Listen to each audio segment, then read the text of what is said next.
ஃபின்லாண்ட்ல நமக்கு ஜாப் கிடைக்கிற சான்சஸ இன்னும் அதிகமா இன்கிரீஸ் பண்றதுக்கு, இங்க ஒரு சில முக்கியமான பாஸ்போர்ட்ஸ் நம்ம எடுக்கணும். அதுல ஒண்ணு தான் ஹைஜீனிக் பாஸ்போர்ட், ஆல்கஹால் பாஸ்போர்ட். அது இல்லாம ஸ்கில் ரிலேட்டடான பாஸ்போர்ட்ஸ் இருக்கு. இதுக்கெல்லாம் எக்ஸ்பைரி டேட் இல்ல. ஒருக்கா நீங்க எடுத்தீங்கன்னா லைஃப் டைம் அதை யூஸ் பண்ணலாம். மோஸ்ட்லி இங்க ஃபார் எக்ஸாம்பிள் ஹைஜீனிக் பாஸ்போர்ட் நீங்க எடுக்கிறீங்கன்னு சொன்னீங்கன்னா, ரெஸ்டாரண்ட் ரிலேட்டட் ஜாப்ஸ் இருக்கு இல்லையா? சூப்பர் மார்க்கெட்ஸ் எங்கெங்கெல்லாம் ஃபுட் விக்கிறாங்களோ, ஃபுட்னு சொன்னா சமைச்ச ஃபுட் மட்டும் இல்ல. சமைக்கிறதுக்கு தேவையான ஃபுட் எங்கெல்லாம் விக்கிறாங்களோ, ஃபுட் ரிலேட்டட் எந்த இண்டஸ்ட்ரி இருந்தாலும் உங்ககிட்ட இந்த ஹைஜீனிக் பாஸ்போர்ட் இருக்குன்னா உங்களுக்கு அந்த ஜாப் கிடைக்கிறதுக்கான சான்சஸ் இன்னும் அதிகமா இருக்கும். சோ அதனால ஃபின்லாந்து வந்தோனே டைம் வேஸ்ட் பண்ணாம உடனே ப்ரிப்பேர் பண்ணி ஹைஜீனிக் பாஸ்போர்ட்டுக்கு அப்ளை பண்ணுங்க. நார்மலா இந்த பாஸ்போர்ட்டுக்கு நீங்க பே பண்ணணும். இந்த எக்ஸாம்க்கு நீங்க பே பண்ணணும். about 59 euros. ஸ்ரீலங்கா காசுக்கு சொல்ல போனா கிட்டத்தட்ட 19,000 ரூபாய். அப்படின்னு பார்த்தா இந்தியா காசுக்கு கிட்டத்தட்ட ஒரு 5,000 ரூபாய் 6,000 ரூபாய் வரும். ஆனா இந்த எக்ஸாம் நினைக்கிற அளவுக்கு அவ்வளவு ஈஸி இல்ல. ரொம்ப ட்ரிக்கியான எக்ஸாம். 40 क्वेश्चंस இருக்கு. அதுல நீங்க 34க்கு மேல சரி எடுக்கணும். எல்லாமே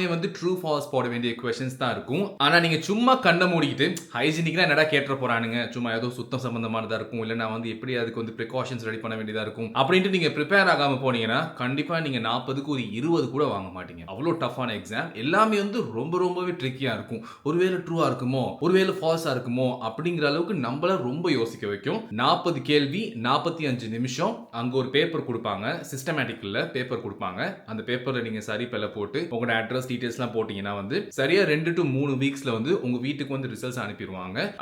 அன்னைக்கே உங்களுக்கு இமெயில் ரிசல்ட்ஸ் வந்துரும். நீங்க என்ன பாஸ் ஆயிட்டீங்களா ஃபெயில் ஆயிட்டீங்களான்னு சொல்லிட்டு. நான் இந்த எக்ஸாம் 2 நாளைக்கு முன்னுக்கு பாஸ் பண்ணேன். நான் 40க்கு 36 எடுத்தேன். சோ நான் இதை எப்படி ப்ரிப்பேர் பண்ணேன் அப்படிங்கறத உங்களுக்கு சொல்லி தரேன். உங்களுக்கு ரொம்பவே யூஸ்ஃபுல்லா இருக்கும். சோ வந்தோட டைம் வேஸ்ட் பண்ணாம உடனே ப்ரிப்பேர் பண்ணி செஞ்சீங்கன்னா ஈஸியா அதை எடுத்துக்கலாம். சோ மேபி வந்தோட நீங்க இம்மீடியட்டா ஒரு ஜாபுக்குள்ள போகணுங்கிற ஒரு இன்டென்ஷன்ல வாரீங்கன்னா இதை செஞ்சு வச்சுக்கிறீங்கன்னா உங்களுக்கு இன்னும் ஈஸியா இருக்கும். மேபி கேஃபேட்டேரியா, ரெஸ்டாரண்ட் எங்கேயாவது போயிட்டு ஒரு பார்ட் டைம் ஜாப்ஸ், மேபி ஸ்டூடெண்டா வர நீங்க ஒரு பார்ட் டைம் ஜாப்க்குள்ள இதுக்குள்ள இன்வால்வ் ஆகிறதுக்கு உங்களுக்கான சான்சஸ் நிறையவே இருக்கும். ஓகே, ஃபர்ஸ்ட் ஆஃப் ஆல் இதுல ரொம்ப ஜெனரலான क्वेश्चंस ஒரு 4-5 தான் இருக்கும். அதாவது இந்த ஹேண்ட் வாஷிங் பத்தினதெல்லாம் கேட்பாங்க. ஒரு ரெஸ்டாரண்ட்ல ஸ்பெஷலி கிச்சன்ல நீங்க வொர்க் பண்றீங்களா இருந்தீங்கன்னா அங்க ஹேண்ட் வாஷிங்ல என்ன மாதிரியான பிரிகாஷன்ஸ் பண்ண வேண்டியிருக்குன்னு. ஆனா இதுல நிறைய மைக்ரோ பயாலஜி ரிலேட்டட் क्वेश्चंस தான் இருக்கும். நிறைய பாக்டீரியா பேர் சொல்லுவாங்க. அந்த பாக்டீரியாலாம் அதை எப்படி இன்ஃப்ளூயன்ஸ் பண்ணுது. ஃபார் எக்ஸாம்பிள் பால்ல ஒரு பாக்டீரியா இருக்கு. அந்த பாலை ரோவா ஒரு ஃபுட்ல ஊத்தும் போது அது என்ன மாதிரி அந்த பாக்டீரியா பரவுமா பரவாதா, இல்ல பாலை எப்படி நம்ம பிரிசர்வ் பண்ணணும், ஃப்ரிட்ஜுக்குள்ள எந்த டெம்பரேச்சர்ல வைக்கணும், ஒரு ஸ்மெல் இருக்க ஒரு லிக்விட ஃப்ரிட்ஜ்ல வைக்கும் போது ஃப்ரிட்ஜுக்கு ஆல்ரெடி இன்னொரு ஸ்மெல் இருக்க ஒரு ஃபுட் இருந்துச்சுன்னா அதுக்கு பக்கத்துல வைக்கலாமா, இறைச்ச ஃப்ரிட்ஜ்ல எந்த ரேக்ல வைக்கணும், மேல வைக்கணுமா கீழே வைக்கணுமா, இதெல்லாம் ரொம்ப சாதாரணமான கேள்வி. இதுக்கெல்லாம் நீங்க நார்மலா காமன் சென்ஸை யூஸ் பண்ணி கூட ஆன்சர் பண்ணிக்கலாம். ஆனா இதுல நிறைய பாக்டீரியாஸ் யூஸ் பண்ணுவாங்க. ஃபார் எக்ஸாம்பிள் ஃபின்லாந்து டெம்பரேச்சருக்கு ஏத்த மாதிரி ஒரு ஃபுட்டை ஃப்ரிட்ஜ்ல நீங்க ஃப்ரீஸ் பண்றீங்களா இருந்தீங்கன்னா எந்த டெம்பரேச்சருக்கு கம்மியா ஃப்ரீஸ் பண்ணணும், ஹீட் பண்றீங்களா இருந்தீங்கன்னா எந்த டெம்பரேச்சருக்கு அதிகமா ஹீட் பண்ணணும். ஒரு சில மீட் அவங்க கேட்டிருப்பாங்க. அந்த பர்టిక్యులர் மீட்டை எந்த டெம்பரேச்சர்ல ஹீட் பண்ணா அதுல இருக்க பாக்டீரியாலாம் கொல்ல முடியும். ஒரு சில சானிடைசர்ஸ் பேர் சொல்லுவாங்க. இந்த சானிடைசர்ஸ் வச்சு இந்த பாக்டீரியாவை கொல்ல முடியுமா, இல்லனா இந்த பாக்டீரியாவை ஹீட் பண்ணா கொல்ல முடியுமா, இந்த பாக்டீரியாவை ஃப்ரீஸ் பண்ணா கொல்ல முடியுமா, அந்த மாதிரி நிறைய கேள்வி கேட்பாங்க. இல்லனா இந்த பாக்டீரியா அந்த ஃபுட்டை சர்வ் பண்ற ஒருத்தருக்கு இருந்துச்சுன்னா அவங்க ஹெல்தியா இருந்தாங்கன்னா பிரச்சனை இல்லை, அவங்க சர்வ் பண்ணலாம், இல்லைன்னா வேலை செய்யலாம். இல்லைன்னா இந்த பாக்டீரியா அவங்களுக்குள்ள வந்தா என்ன மாதிரியான மாற்றங்கள் வரும், ஃபுட் பாய்சனிங் வர்றதுக்கு இந்த பாக்டீரியா உதவி செய்யுது. இந்த மாதிரி நிறைய மைக்ரோ பயாலஜி ரிலேட்டட் क्वेश्चंस தான் இருக்கும். எல்லாமே ஒரு ஸ்டேட்மெண்ட் தான் கொடுத்திருப்பாங்க. எதுவுமே ஒரு கேள்வி கொடுத்து அதுல 4 ஸ்டேட்மெண்ட் கொடுத்து அதுல நீங்க செலக்ட் பண்ணணும் அப்படிலாம் ஒண்ணுமே இல்ல. ஒரு ஸ்டேட்மெண்ட் கொடுத்திருப்பாங்க. அந்த ஸ்டேட்மெண்ட் சரியா பிழையா அப்படி நீங்க சொல்லணும். ஆனா ரொம்பவே ட்ரிக்கியா இருக்கும். ஏன் சொல்றேன்னா இதுல நிறைய வேர்ட் மைட், குட், பாசிபிளி அப்படின்னு சொல்லிட்டு கொடுத்திருப்பாங்க.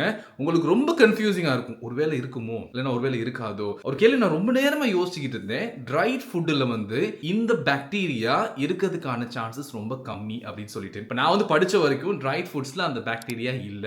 அதனால தான் ட்ரைட் ஃபுட்ஸை ரொம்ப நாளைக்கு சர்வ் பண்ண முடியும் அப்படின்னு சொல்லிட்டு படிச்சுட்டு போனேன். ஆனா அந்த கேட்ட கேள்வியில ட்ரை ஃபுட்ஸ்ல இந்த பாக்டீரியா இருக்கிறதுக்கான அளவு ரொம்ப கம்மி அப்படிங்கும்போது மேபி இருக்கலாம், இல்லைன்னா இல்லாமே இருக்கலாம். அப்படிங்கும்போது யோசிச்சு பார்த்துட்டு நான் இல்ல அப்படின்னு சொல்லிட்டு போட்டு வந்துட்டேன். வெளியில வந்தோடனே நான் ChatGPTல செக் பண்ணேன். ஆமா அப்படின்னு சொல்லிட்டு வருது அந்த கேள்வி நான் பெல அப்படின்னு சொல்லிட்டு. அதே மாதிரி இன்னொரு கேள்வி நான் செக் பண்ணேன், அதுவும் பெல. அப்ப நான் யோசிச்சிட்டேன், ஓகே சரி திரும்ப காசு கட்டு ரெடி ஆகும் எக்ஸாம்க்கு அப்படின்னு சொல்லிட்டு வந்தோடனே அந்த ரிசல்ட்ஸ் வந்துருச்சு. 36 மார்க்ஸ் எடுத்திருக்கேன் அப்படின்னு சொல்லிட்டு. இந்த क्वेश्चंस எல்லாம் எங்கடா ப்ரிப்பேர் பண்றது அப்படின்னு நீங்க கேட்கலாம். நான் முழுக்க ChatGPT plus Gemini தான் யூஸ் பண்ணேன். அதுல ஃபினிஷ் அத்தாரிட்டில இருக்க சாம்பிள் क्वेश्चंस எல்லாமே கொடுத்திருந்தாங்க. கிட்டத்தட்ட ஒரு 200 क्वेश्चंस நான் ப்ரிப்பேர் பண்ணியிருந்தேன். அதில் பெரும்பாலும் இந்த பாக்டீரியாஸ் நேம் சொல்லி இதனால என்ன வருது, அதுக்கான ஃபேக்ட், அதுக்கான ஆன்சர், எக்ஸ்பிளனேஷன்ஸ் எல்லாமே எனக்கு ஜெமினாயிலையும் சாட்ஜிபிடிலையும் கிடைச்சு.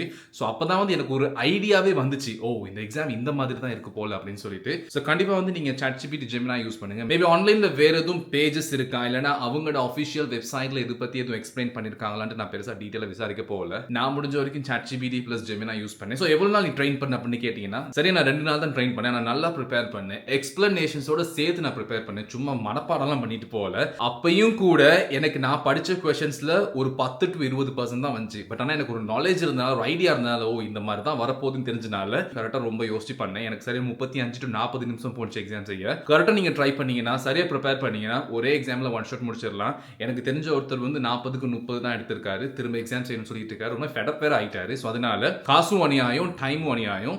நல்லா ப்ரிப்பேர் பண்ணி ஒழுங்கா பண்ணுங்க. ஸ்பெஷலி ஃபுட் ரிலேட்டட் இண்டஸ்ட்ரீஸ்ல உங்களுக்கு கிடைக்கிறதுக்கான சான்சஸ் ரொம்பவே அதிகம். ஸோ கண்டிப்பாக வந்து மிஸ் பண்ணாமல் ட்ரை பண்ணுங்க. அண்ட் இந்த வீடியோ பிடிச்சிருந்துச்சுன்னா சப்ஸ்கிரைப் பண்ணுங்க guys.